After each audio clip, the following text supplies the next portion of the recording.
The heat of a late July afternoon simmered off the cracked pavement of Easton Hollow, a quiet little town tucked along the edge of the Appalachian foothills. Crickets chirped lazily in the overgrown grass, and the air was thick with the scent of honeysuckle and dust. By evening, the clouds rolled in heavy and gray, thickening the humidity into something close to suffocation. The forecast had called it a minor summer storm. But by 6:30 p.m., it was anything but. Lena Brooks wiped her forehead with the back of her wrist, her apron damp with sweat and the scent of espresso clinging to her skin. The Willow Tree Cafe was emptying out fast as thunder began to rumble in the distance. She glanced through the front window where wind was already shaking the limbs of the old sycamore outside. "Storm's comin' hard," muttered Joe, the cook, flicking off the burner. "You oughta head home soon, kid. Before it floods like last month." Lena gave a half-smile and nodded. "Just need to close the register." It was her last shift of the week, and she was aching all over. 5 straight doubles. Not that she had much choice. Rent was due.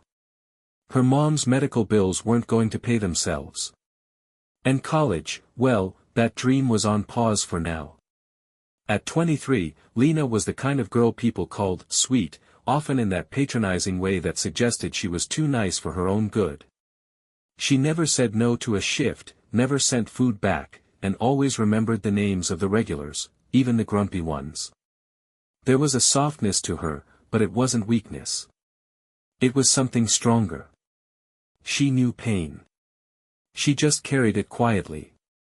As she stepped outside into the storm, the rain hit her like a curtain. Warm and thick. She tugged the hood of her jacket over her head and jogged toward the bus stop 2 blocks down, where the last route would leave in 20 minutes. But something stopped her. At the edge of Main Street, just before the turnoff to the gas station, a black car sat awkwardly on the shoulder, one tire shredded and flapping uselessly against the rim. The hazard lights blinked like panicked eyes. Most cars passed without slowing. But Lena, she hesitated. Inside the car was a man, maybe early 30s, soaked through despite the suit jacket he'd thrown over his head. He was out of his element, clearly, fumbling with his phone, pacing beside the car in leather shoes that had no business being out in a storm like this. Something tugged at her. Against better judgment, and despite the cold water sliding down her spine, she jogged toward him. "You okay?" she called out, raising her voice over the downpour. The man looked up, startled. His eyes were dark, sharp. Not angry, just guarded. "Flat tire," he shouted back. "No signal." Lena looked around. Reception was bad out here even on a good day. The hills made sure of that. "Do you have a spare?" He blinked at her, then glanced at the trunk like it had never occurred to him to check. Lena tilted her head. "You don't know how to change it, do you?" He gave a short laugh, more embarrassed than amused. "Not exactly in my skill set." She nodded once. "All right. Pop the trunk." "You're serious?" "I don't leave people stranded." He hesitated for a second, then hit the button. Lena made her way around to the back and pulled out the spare, already soaked through and squinting against the rain. Her dad had taught her how to do this years ago, back when he was still around, before cancer took him fast and ugly. The man watched her, stunned, as she knelt beside the car and began loosening the lug nuts. "You don't have to," he started. "Either help hold the umbrella," she cut in, not unkindly, "or stand back and let me work." He obeyed. It took 10 minutes, maybe 15. Her jeans were soaked, and her hands were slick with grime and rain, but she got it done. When she stood up, wiping her palms on her apron, he looked at her like she'd just pulled off a miracle. I don't know what to say," he stammered. "Thank you." Lena shrugged. "Wasn't a big deal." It kind of was. She looked at him then, really looked at him. His face was sharp, angular, and handsome in a way that didn't feel real, like he'd stepped out of one of those perfume ads she'd see while flipping through her mom's old magazines. But it wasn't just that. There was a weight to him, something behind his eyes, a tension in his jaw, like a man trying hard to seem composed. "I'm Lena," she offered. He hesitated again. "Daniel," he said, finally. "Just Daniel. No last name. No details." That should have been her first clue. He reached into his wallet, pulling out a bill too large for comfort, and held it out to her. Lena stepped back. "No, thank you." "Come on," he said. "At least let me. I wasn't helping you for money." He stared at her, caught off guard. She gave him a smile that was tired but genuine. "Just, pay it forward sometime, all right?" And with that, she turned, jogging off into the rain, already running late for her bus. She didn't look back. Daniel watched her disappear, something strange and unfamiliar tightening in his chest. He hadn't told her who he was. That he owned the car company she just fixed the tire on. That the umbrella in his hand probably cost more than her monthly rent. And he hadn't expected the kindness. He also hadn't expected her to haunt his thoughts for days after. 3 days passed. The rain had cleared out by morning, leaving behind steaming sidewalks and air so thick you could chew it. The Willow Tree Cafe settled back into its usual rhythm, quiet breakfasts, chatty lunch rush, the occasional traveler passing through town. Life, for most, resumed exactly as before. But not for Daniel Whitmore.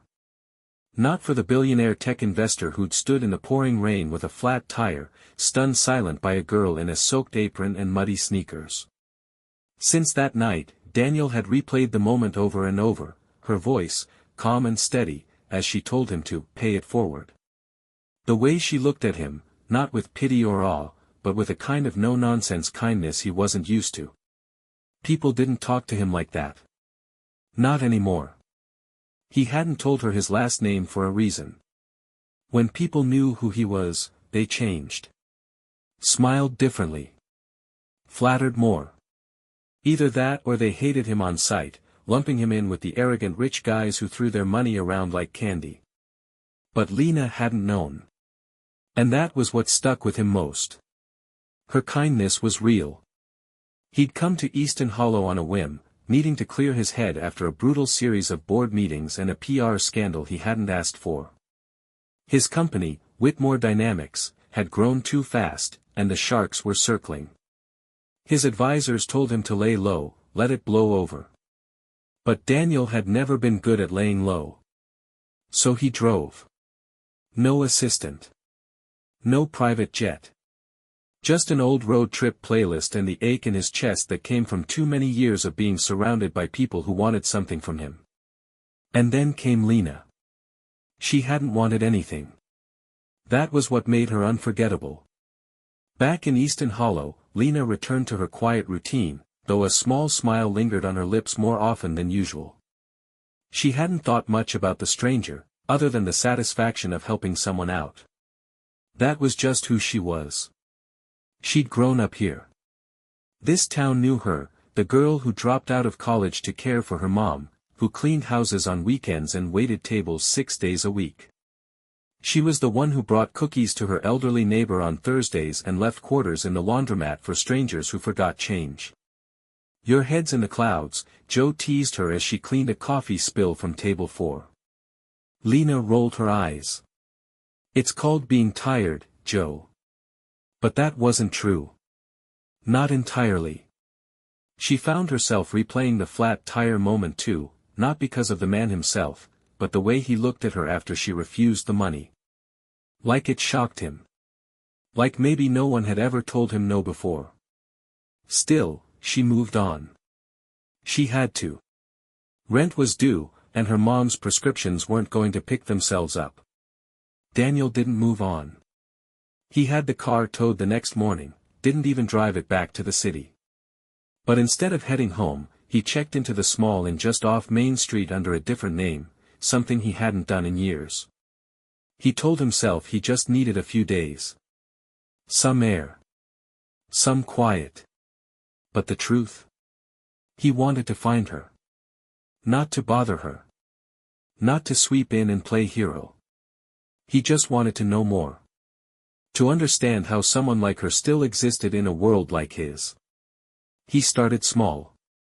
He walked. Explored the town. Ate at the diner. Sat on benches. Nobody looked twice at him in his jeans and ball cap. It was almost peaceful. Then, on the fourth day, he saw her again. It was around 2 p.m., right between lunch and dinner rush. Lena stood behind the counter at the cafe, hair pulled back in a messy ponytail, laughing at something an older man was saying as she handed him a blueberry muffin in a paper bag. The light hit her just right, soft and golden, and for a moment, he couldn't move. He didn't go in. Not that day. Instead, he came back the next. And the day after that. Always at a distance. Always just watching. Meanwhile, Lena started noticing him, the man who sat on the bench across the street every afternoon with a cup of takeout coffee, a newspaper he never really read, and that same calm, observing presence. There was something about him. Familiar, almost. But she couldn't quite place it. She asked around. "Oh, that guy," said Carol, the florist next door. "New in town. Keeps to himself. Real polite. No name. No business. Just, a stranger." And something about that tugged at her. One day, Lena decided to bring him a coffee. On the house. She walked across the street, heart fluttering in a way she couldn't explain. "Thought you might want a refill," she said, handing it to him. Daniel looked up, startled, but not unhappy. Their eyes met for a second too long. "Thank you," he said softly. "No problem. You been in town long?" "A little while." She waited. No more details came. "You look familiar," she said slowly. He raised a brow. "Maybe we met in the rain." Lena blinked, and then it hit her. "You," she pointed. "The flat tire guy." Daniel laughed, a real laugh this time, low and warm. "You remember." "How could I forget," she said, laughing with him. "You looked like a lost Wall Street intern in a hurricane." I was trying to look confident. Didn't work. They both smiled. Something in the air shifted. Lena sat beside him, just for a moment. Just enough to ask, "So, what's a city guy doing in a town like this?" Daniel looked at her then, quiet for a beat. "Looking for something real." She tilted her head. "Did you find it?" He didn't answer. He just kept looking at her. The summer days grew longer, but for Lena, time began moving differently. The stranger with the flat tire was no longer just a stranger. He was Daniel, the quiet, curious man who came by the cafe almost every afternoon now, always sitting by the window when it rained. He never said much about himself, and she didn't push. She told herself it didn't matter. Maybe he was just passing through. Maybe he was trying to escape something. But the truth was, she looked for him now. Every shift. Sometimes, they'd walk together after her shift ended, short strolls down Main Street, talking about silly things like their favorite songs or the smell of fresh-cut grass. He asked about her mom, her childhood, her dreams, and he listened, like it mattered. Like she mattered. "You've been through a lot," he said one night, his voice almost a whisper as they sat under the flickering light of the bus stop. She shrugged. "Everyone has." "No. Not like you." It was the way he said it, the way he looked at her, that made her feel seen in a way she hadn't felt in years. She started to wonder if she was falling. She started to wonder if he was, too. But something didn't sit right. Not at first. Just little things. The way he flinched when she asked what he did before coming to town. The way he paid for things in cash, always. The way people sometimes stared at him like they recognized him, then looked away quickly. And then there was that afternoon. Lena was wiping down a table when she saw the silver sedan pull up outside. A woman stepped out, early 40s, expensive sunglasses, heels too high for Easton Hollow. She walked straight to Daniel's usual table, and Lena froze. Daniel stood up when he saw the woman, his body stiff, jaw clenched. "I told you not to come," he said under his breath. Lena was too far to hear it clearly, but the woman's voice was sharp, her expression unreadable behind her glasses. "I'm just doing damage control," she replied. "You've been off the grid for almost 2 weeks. The board's restless. And there's press sniffing around again." Lena moved closer, pretending to clean the counter. She caught one word that made her stomach lurch. "Whitmore." "Keep your voice down," Daniel snapped. But it was too late. Lena turned away quickly, heart pounding. Whitmore. She knew that name. Everyone did. Whitmore Dynamics, the multi-billion-dollar tech empire whose name was all over news feeds and business magazines. The company whose CEO had disappeared after some scandal involving insider leaks and questionable investments. She swallowed hard. Daniel Whitmore. It didn't make sense. Not him. He wore the same jeans every day. He helped her carry her mom's groceries last week. He laughed at corny jokes. He liked cinnamon scones. But it was him. She'd trusted him. And he'd lied.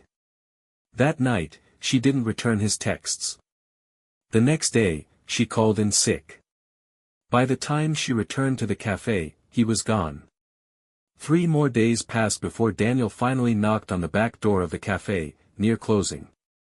Lena opened it, arms crossed, expression unreadable. "I didn't tell you because I didn't want you to see me that way," he said without preamble. "Not as a CEO. Not as some headline. Just, as me." She stared at him. "You lied." "I didn't lie. Not telling someone who you really are, when they're sharing their life with you, is a kind of lie," she said softly. "I told you everything. You listened like you cared." "I did care. I do." "Then why didn't you trust me with the truth?" Daniel ran a hand through his hair. "Because everyone who knows who I am wants something. They either want to use me, hate me, or fix me. And what did you think I wanted?" He looked at her then, really looked, and his voice cracked when he said, "I didn't know. And that scared me." Lena's eyes glistened, but she didn't let the tears fall. "You had a chance to be honest. And you waited until I found out like this?" He took a step closer. "Lena, I didn't come here to lie to you. I came here because I was lost. And then I met you, and for the first time in a long time, I wasn't." But she stepped back. "I need time," she said. "I don't know what any of this means anymore." Daniel nodded, swallowing hard. And then he turned and walked away, not knowing if he'd ever see her again. That night, Lena sat at her kitchen table, staring at her chipped coffee mug, wondering how the simplest act, helping a stranger in the rain, had unraveled into something this tangled and raw. She wasn't angry that he was rich. She was angry that he hid behind a mask, just like everyone else. And yet, part of her heart still hoped. Still remembered the man who laughed at her stories and carried her mom's groceries without being asked. Still remembered the way he looked at her, like she was the only real thing in his world. August came fast, thick with heat and aching silence. The kind of silence that lingers even in noise, the clink of plates at the cafe, the hum of cicadas in the trees, the quiet breath of someone lying awake at night, staring at the ceiling, wondering if they made the right choice. Lena tried to move on. Tried to tell herself it hadn't meant as much as it did. That Daniel Whitmore, the billionaire who hid in her small town like a wounded ghost, was just a blip in her life. A strange, beautiful detour. But then she'd pass the bench where he used to sit with his coffee and newspaper, and something in her would twist. He hadn't come back. He hadn't called. And she hated how much that hurt. Daniel had returned to the city, to boardrooms, to headlines, to the machine of power that never sleeps. But something in him had shifted, permanently. He saw things differently now. He saw how empty the penthouse looked without laughter. How his sleek sports car couldn't take him anywhere worth going. How the people around him, polished, calculating, never asked how his day was. Not the way she had. He threw himself into work, into damage control, into burying the ache in his chest that told him he'd walked away from something real. He watched the video clips his assistant forwarded, Lena, filmed by a passing traveler, changing his tire in the rain. It had gone semi-viral, people praising the girl who helped a stranger without asking for anything. She didn't know she'd been filmed. Of course she didn't. That was who she was. Authentic. Quietly brave. Soft, but never small. And he missed her. More than he thought he could miss anything. 2 weeks later, a letter arrived at the cafe. Handwritten. No return address. Joe handed it to Lena as she was clocking out. "You got a secret admirer or something?" he teased, eyebrows raised. Lena smiled tightly and stuffed it in her bag. She didn't open it until she got home. The letter was short. Honest. Messy, like him. Lena. I didn't know how to say all the things I should have said that night. I didn't come to Easton Hollow to find anyone. I came because I'd lost myself in a world I helped build but never really belonged in. Then you showed up in the rain, looking at me like I wasn't broken.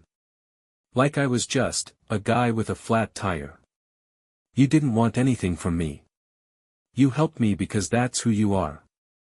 And I realized that for the first time in years, I wanted to be seen that way. Not as Whitmore. Not as a name. Just a man. I should have told you the truth sooner. I was afraid that the moment I did, you'd stop seeing me. The real me. But maybe the real mistake was not trusting you. You told me to pay it forward. You did more than fix a tire. You changed something in me. I'm building something here now, in the city. Something small. A community space. A new kind of tech foundation. And I keep thinking, it would be better if someone like you was part of it. Someone who reminds me what matters. If you ever want to see what that looks like, or if you just want to yell at me again, I'll be here. I'll wait. Daniel. Lena didn't sleep much that night. She read the letter 5 times. Then she packed a small bag. The next morning, a bus rumbled into the city just after 9 a.m. Lena stepped off, heart thundering in her chest, wearing the same shoes she wore the night she knelt beside his car in the rain. She didn't know what she expected, a gate, maybe, or a doorman. But instead, she found him in a quiet garden between 2 office buildings, kneeling in the dirt with rolled-up sleeves, helping a group of kids plant tomatoes in a community box. He looked up. And saw her. For a moment, he didn't move. Then he stood, slow and uncertain. "You came," he said, almost disbelieving. Lena nodded. "I didn't come for the city. I didn't think you would." She stepped closer. "I came because I didn't want to spend the rest of my life wondering what would have happened if I hadn't." Daniel swallowed hard, his voice barely holding steady. "I'm still me, Lena. But I'm trying to be more. Better. I never needed you to be anyone else," she whispered. "Just honest." Silence passed between them, but it wasn't heavy anymore. It was full of breath. Of forgiveness. Then he reached out, slowly, as if afraid she might still vanish. She didn't. She stepped into his arms. And for the first time in a long time, both of them exhaled. They didn't call it love, not right away. They didn't need to. Some things grow in silence. In rain. In quiet acts of kindness that bloom long after the storm has passed. And in a city built on steel and speed, Daniel Whitmore found the one thing money could never buy. A simple girl. Who saw him before he saw himself?